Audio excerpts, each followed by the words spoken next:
বাংলাদেশের এমন কোন ঘর থাকবে না যেখানে জামাত ইসলামী পৌঁছাবে না।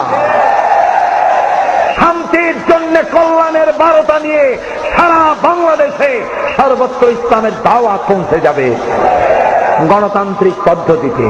শুনিয়ে যাই কোরআন সামনে নিয়ে আপনাদেরকে, এই গণতান্ত্রিক পদ্ধতি মধ্য দিয়ে কোরআনের আইন বাংলাদেশে প্রতিষ্ঠা করার জন্য যদি 100 বছর জামাত ইসলামীকে অপেক্ষা করতে হয়, জামাত ইসলামী 100 বছর অপেক্ষা করবে, তবুও সন্ত্রাস এবং চরম পন্থা অবলম্বন করবে না, করবে না, করবে না।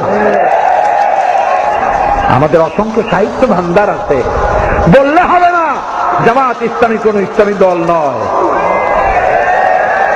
যিনি বলেন তিনিও কিয়ামতে উঠবেন, আমরা উঠব।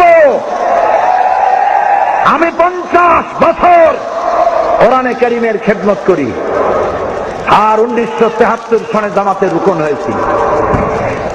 জামাত যদি সাহাবীদের বিরুদ্ধে হবে, জামাত যদি রসুলের বিরুদ্ধে হবে,